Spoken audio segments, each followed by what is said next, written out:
বেপরোয়া গতির বাইক নিয়ন্ত্রণ হারিয়ে রাস্তার পাশে থাকা ব্যারিকেডে ধাক্কা মেরে ছিটকে পড়ে গুরুতর জখম দুই যুবক।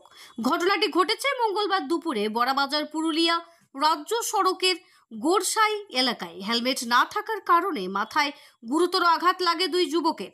কর্তব্যরত সিভিক ভলেন্টিয়াররা বড়াবাজার থানায় খবর দিলে ঘটনাস্থলে পৌঁছায় বড়াবাজার থানার পুলিশ।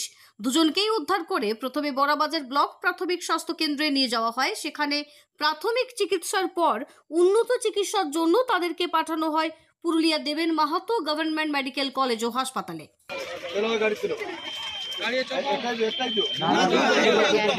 মদ খাইছেন? আমরা মানছি খাই আছি। মদ খাইকে গাড়ি চালায়?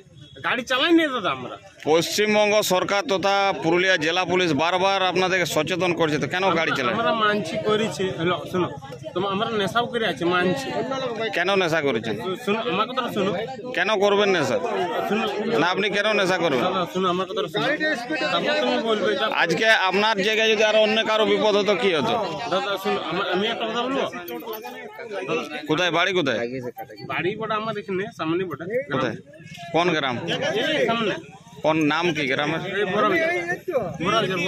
বড়াবাজার। তো এটাই কি নাম? কি নাম? আমরা কাউকে মারিও না। আজকে কাটা লড়াই ছিল, যেটা আমাদের পুরুলিয়া ডিস্ট্রিক্টে টোটাল মতলব সবার একটা প্রিয় জিনিস। আর ওই মদ খাইছিল কি না সেটা জানি না, লেকিন ওদিক থেকে আসতেছিল আর অ্যাক্সিডেন্ট এখানে হয়।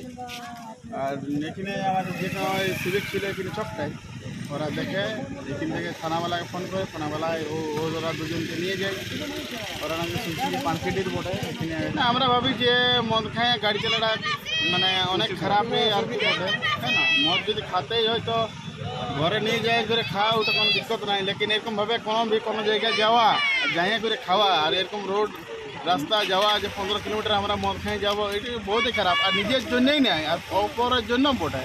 হয়তো কেউ খাই যাবে, আর ও তো নিজে যাবে হবে, আর লোকের মানে পরকেও আর কি ওরকম হিসাবে আর কি যদি মারিয়ে দেয় তো ওনার দিক্কত আছে। আর সাই মোড়ে অ্যাক্সিডেন্ট হয়েছে, হাসপাতালে নিয়েছে। মানে পুলিশ, থানার পুলিশ? পুলিশ হাসপাতাল নিয়ে। আচ্ছা, পুরুলিয়া নিয়ে। আপনি কখন খবর পেলেন? আমি মাত্র। কি নাম? না না, ওই যাদের অ্যাক্সিডেন্ট হয়েছে গুণধর এক লোকের নাম, আর এক লোকের নাম জহর মাঝি। আচ্ছা, গুণধরের বয়স? 25। আর জহর? আর ওই 22-23। কে হয় আপনার? জহর মাঝি। আচ্ছা, আর গুণধর ওখানের বাড়ি? ওখানে গ্রামে। আচ্ছা, তো এরা হচ্ছে বাইরে পুরুলিয়া। আচ্ছা, বারবার এই যে ওকে দেখছেন, কি বলবেন বাকিদের উদ্দেশ্যে? কি বলবেন? বলা তো হয় সতর্ক হওয়ার জন্য, কিন্তু না শুনলে কি করা যায়? এই একটু যাচ্ছি, এখানে যাচ্ছি, মোড়ে যাচ্ছি, কি এখানে যাচ্ছি। আপনি যারা এইভাবে গাড়ি চালাচ্ছে কি বলবো, এটা তো করা তো নিষেধ, কিন্তু না শুনলে ছেলেরা এখন